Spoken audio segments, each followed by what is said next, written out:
Le contexte tendu entre les deux pays n'a pas empêché la venue à Ouagadougou de la secrétaire d'État aux Affaires étrangères Chrysoula Zakharopoulou.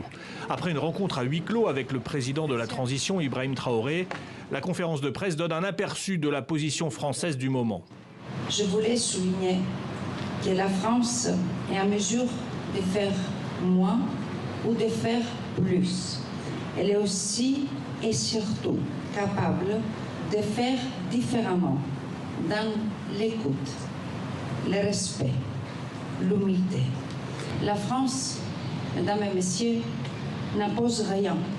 Elle est disponible pour inventer un avenir ensemble. La tonalité du discours se veut à l'écoute des autorités burkinabées, comme s'il fallait séduire et convaincre.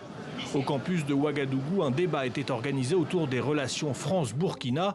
Alors comment a été perçue cette visite? Les États-nations sont au-dessus des individus et il est toujours bon d'échanger pour lever les doutes parce que je crois que le Burkina a besoin aussi de ses partenaires, et notamment aussi la France. Et la France aussi a besoin de collaborer donc, avec des pays comme le Burkina Faso. La France, quoi qu'on le dise, elle est en train de perdre le pédale en Afrique de l'Ouest. Pas seulement au Burkina Faso, même au Mali et même en Centrafrique. Et du coup, elle a aussi besoin de ces pays-là pour pouvoir vivre.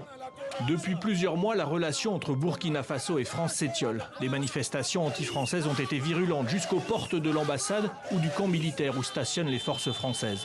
Cette présence militaire de la force Sabre sur le sol burkinabé est aujourd'hui questionnée. Les militaires des Sabres sont bien présents en accord avec les autorités du pays. Nous sommes dans un pays souverain. C'est au pays de déterminer le choix de ses partenaires. Début décembre, la radio RFI est suspendue. Fin décembre, la junte demande le remplacement de l'ambassadeur Luc Alade. Avec cette visite, Paris souhaite apaiser ces tensions.